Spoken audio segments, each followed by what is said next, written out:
meus amados irmãos e irmãs.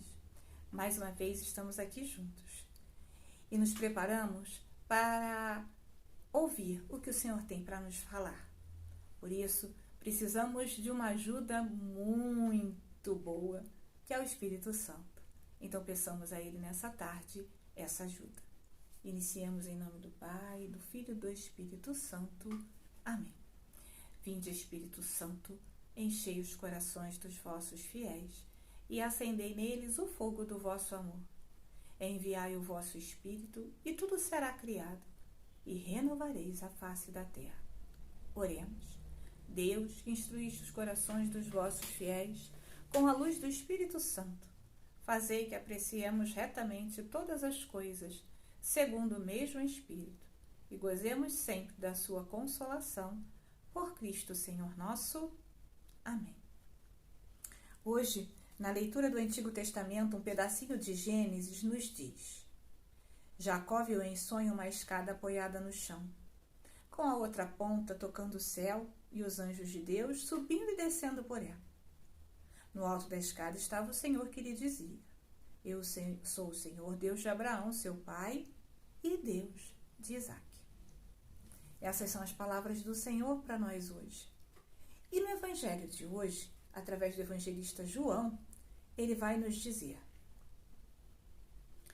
Jesus vê Natanael, que lhe vem ao encontro e diz: Eis um verdadeiro israelita, no qual não há falsidade. Natanael pergunta-lhe: De onde me conheces? Respondeu Jesus: Antes que Filipe te chamasse, eu te vi quando estavas debaixo da figueira. Falou Natanael: Mestre, tu és o Filho de Deus, tu és o Rei de Israel. Jesus replicou-lhe: Porque eu te disse, te vi debaixo da figueira, crês? Verás coisas maiores do que esta.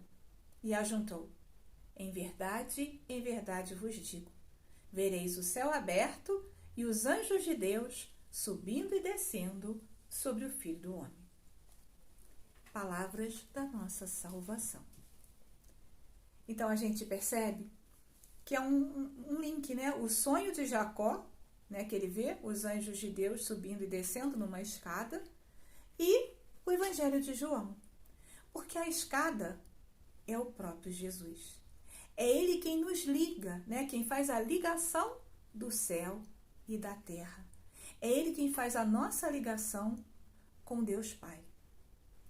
E a gente percebe que os anjos, né, estão ali a serviço de Deus. Hoje, dia dos anjos da guarda, dos arcanjos Gabriel, Miguel e Rafael. Miguel, quem como Deus, Rafael, Deus cura, e Gabriel, o Deus que anuncia. Esses são os três arcanjos, né, que têm nome, mas todos os anjos e arcanjos estão sempre a serviço de Deus. E hoje, comemorando esse dia, né, é uma lembrança, né, a gente lembrar que temos anjos que servem a Deus e que servem também ao cuidado com cada um de nós. No dia 2, né, de outubro, nós vamos ter o dia do anjo da guarda, né? Esse anjo que é nosso protetor particular. Deus nos deu um anjo, o nosso anjo da guarda. Amanhã, porém, é dia de São Jerônimo, né? O dia do homem que cuidou com muito carinho da Bíblia. Então, Jerônimo nasceu em Estridão, na Dalmácia, em cerca do ano 340. Estudou em Roma e aí foi também batizado. Tendo abraçado a vida ascética, partiu para o Oriente e foi ordenado sacerdote. Regressou a Roma e foi secretário do Papa Dámaso. Nesta época, começou a revisão das traduções latinas da Sagrada Escritura. Há um tempo atrás, né, os papas, eu não recordo exatamente qual o papa que solicitou isso, né, mas teve uma reunião de 70 anciãos que cuidaram da tradução da Bíblia para o grego, né, que era a língua mais falada na época. Então, a igreja, né, solicitou essa tradução para que fosse mais fácil o estudo, fosse mais fácil a leitura. São Jerônimo promoveu também a vida monástica, né, nos mosteiros, como temos hoje os que a gente conhece, né, temos os beneditinos e as beneditinas, né? Aqui em Petrópolis temos o Mosteiro da Virgem e nosso bispo Dom Gregório é beneditino, né? Temos os mosteiros tem o Mosteiro de São Bento no Rio, né? Então é essa a vida monástica, a vida de mosteiros, né? E mais tarde estabeleceu-se então em Belém, onde continuou a tomar parte muito ativa nos problemas e necessidades da igreja. Escreveu muitas obras, principalmente comentários sobre a Sagrada Escritura. Então esse homem, né, São Jerônimo, a pedido do Papa Dámaso, ele organizou a Bíblia num modo mais fácil da gente ler, né, em capítulos, né, para que a gente pudesse, então, ter essa facilidade maior de encontrar os livros da Bíblia, né? E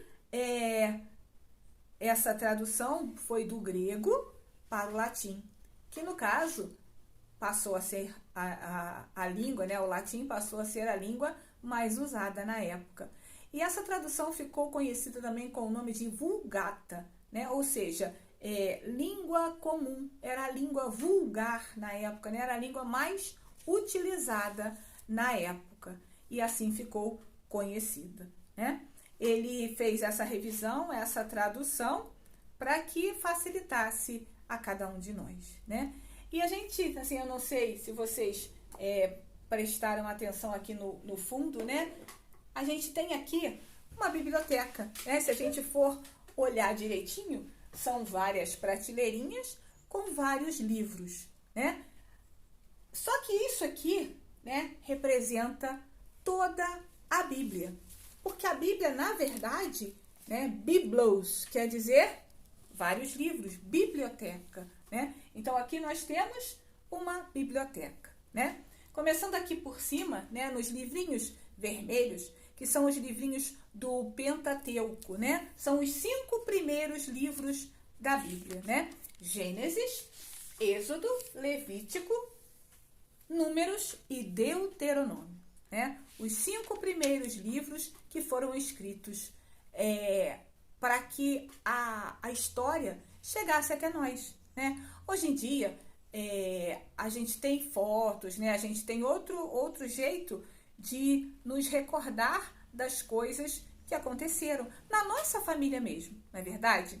Há pouco tempo eu estava arrumando as coisas do meu pai e, assim, muitas fotos, mas tem fotos que eu mesma já não sei quem estão ali, né? Eram amigos dos meus pais, antes mesmo de eu nascer, então muita gente eu já não conheço, né?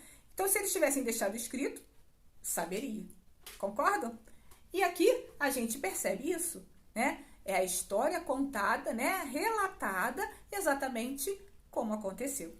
Esses 5 primeiros livros foram os livros também muito utilizados pelos judeus. Então, recebem o nome, na religião judaica, de Torá. Então, os 5 primeiros são os vermelhinhos. Essa parte aqui mais cinza, né? Não sei se está dando para vocês verem, né? São os livros históricos. Já diz o nome, contam história, né? E contam muitas histórias. Porque a gente fala, a Bíblia é muito difícil, como eu vou ler esse livro todo? Não é? Realmente, né? São 73 livros, incluindo, né, o Antigo e o Novo Testamento, né? Então, assim, realmente, muitos livros, né? Para quem gosta de ler, é muito fácil. Mas a leitura da Bíblia precisa, na nossa vida, se tornar um hábito. Apesar das vezes ser um pouco difícil a linguagem, mas a partir do momento que a gente vai lendo, né, vai degustando de verdade, né, vai saboreando a leitura, a gente vai entendendo cada vez mais, né? Cada vez que a gente lê uma passagem, a gente medita e entende. Só que a gente não pode ler sozinho. Não é como um livro que a gente... um livro de história, né? Reinações de Narizinho, Poliana. Não, não é um livro assim. É um livro que a gente precisa ler à luz do Espírito Santo. Então, meus amados, se você quer ler a Bíblia, se você quer ler qualquer um dos livros da Bíblia, antes, não se esqueça, peça ajuda do nosso amigão, o Espírito Santo. Esses livros históricos contam muitas coisas. Contam guerras, contam romances, contam vitórias, né? Contam várias coisas. E a gente tem aqui, então, né? Os livros de Josué, Juízes, Ruth, 1ª e 2ª Samuel, 1ª e 2ª Reis, 1ª e 2ª Crônicas, Esdras, Neemias, Tobias, Judite, Esther, 1ª e 2ª Macabeus, né? São livros que contam realmente muito da história do nosso povo, o povo de Deus, né? Porque quando a gente fala, é a história do povo de Deus, nós fazemos parte do povo de Deus, né? Eu gosto muito da história dos colonos, da colonização alemã aqui em Petrópolis, né? E meu pai tinha vários pedacinhos de história que ele me contava e que eu guardo no coração. Assim, também precisa ser com a história da nossa vida, né? Enquanto Deus Pai, né? Enquanto filhos de Deus Pai. A gente agora, então, passa para esses livros mais clarinhos aqui, que são os livros sapienciais, os livros que nos demonstram sabedoria, né? Então, a gente tem o livro de Jó, né? Que a gente sempre fala, a gente precisa ter a paciência de Jó. Mas como exercitar essa paciência de Jó para tudo que ele viveu? Não é verdade? A gente precisa muito aprender a agradecer as coisas que a gente tem. Sejam elas boas, né? Que fazem a gente feliz, que fazem com que a gente fique tranquilo, ou sejam aquelas que não foram tão boas, mas que fazem a gente crescer como pessoa e como filhos de Deus. Temos lá os Salmos, o livro dos Provérbios, Eclesiastes, Cântico dos Cânticos, né, que é um livro apaixonante, né, que é um livro de romance, né, que fala de muito o carinho, né, do noivo com a noiva, né? Representa também a igreja, mas representa esse carinho do noivo com a noiva, né? A gente a Bíblia tem muito dessas nuances de fazer-nos entender, né? A gente pode trazer para a nossa realidade. E tem o livro da sabedoria e o livro do eclesiástico, né? Então, são os livros sapienciais.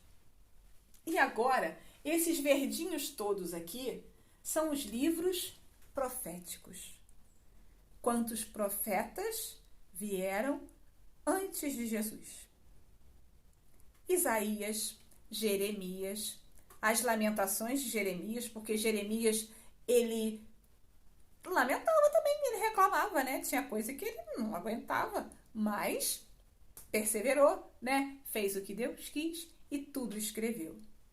Baruque, Ezequiel, Daniel, Oséias, Joel, Amós, Abdias, Jonas, Miqueias, Naum, Abacuque, Sofonias, Ageu, Zacarias e Malaquias. E aqui, gente, termina então o Antigo Testamento, né? A antiga herança que deixaram para nós os nossos antepassados, né? Pois afinal somos povo de Deus. E aí, damos início então ao Novo Testamento. Onde começa o Novo Testamento? Nos Evangelhos. Começa no Evangelho de Mateus, Marcos, Lucas e João. E o livro dos Atos dos Apóstolos, né? Porque aí foi a continuidade. Mateus, Marcos, Lucas e João são os evangelhos que nos contam a vida de Jesus, né? Mateus foi aquele que foi convidado a seguir Jesus, né? No Segue-me. Lucas era médico, né? E ele acompanhou Paulo. E dizem até que foi Marcos quem escreveu, porque Pedro era muito simples, né? Um pescador, não tinha essa facilidade na escrita, né? Então, Marcos, que o acompanhava, escreveu por ele, né? E João, né? João também, o evangelista, né? João viveu aqueles grandes momentos com Jesus. A gente percebe que o evangelho dele é um evangelho muito apaixonante e muito apaixonado, né? Ele fala muito do amor, né? Que tudo é o amor, né? Se a gente botar amor em tudo que faz, tudo que fazemos será diferente, né? E os Atos dos Apóstolos, gente? O que são os Atos dos Apóstolos? Que também foram escritos por Lucas, né? Que é evangelista. São os atos, né? Após a morte e ressurreição de Jesus. Aí sim vem Paulo, tá? Eu tinha feito uma pequena confusão, né? Mas Paulo vem, então, em Atos dos Apóstolos. Quando ele cai do cavalo, lembra dessa história? É bom até dar uma relida, né? E aí, quando eles vão, então, evangelizar, né? Paulo, ele não fica ali aonde os apóstolos estavam, ele quer ir aos pagãos, né? Pedro fica mais naquela região e Paulo vai aos pagãos. E ele evangelizou e ele colocou pessoas para darem continuidade, né? É como se ele tivesse colocado várias igrejas, instituído, né, ali uma pessoa para cuidar ser o pastor daquele rebanho, né?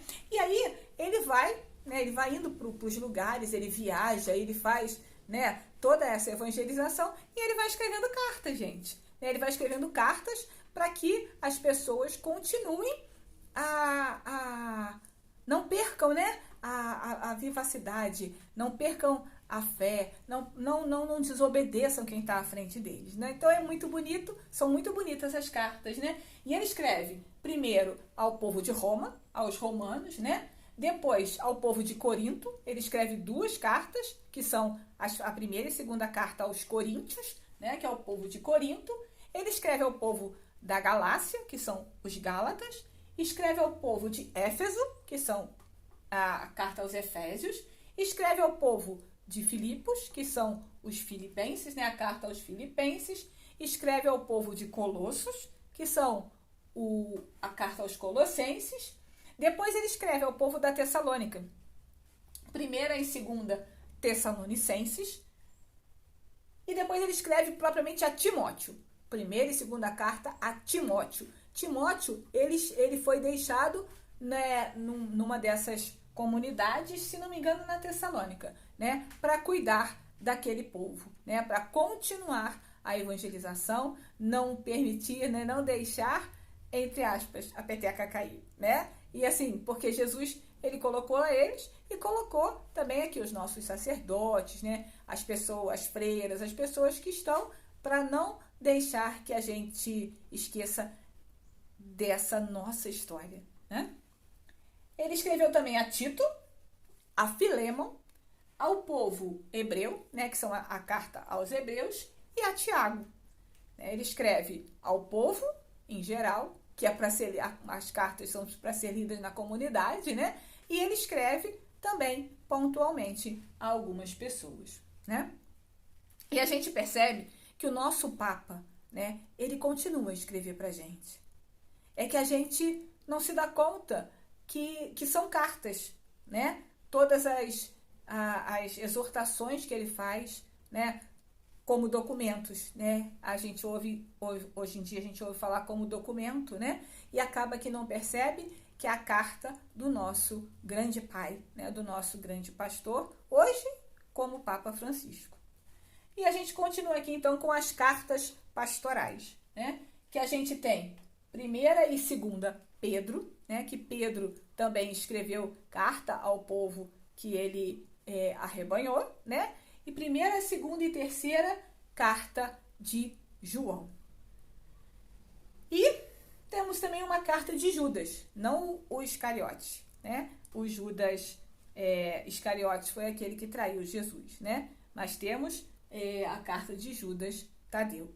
E o último livrinho, né, da nossa Bíblia é o Apocalipse, né? que a gente tem grande medo dele porque fala de coisas que ainda não aconteceram. Esse livro foi também escrito pelo evangelista João, assim como as 3 cartas, né? E ele escreveu porque ele, na prisão, porque ele foi o único apóstolo que não morreu, como é que fala?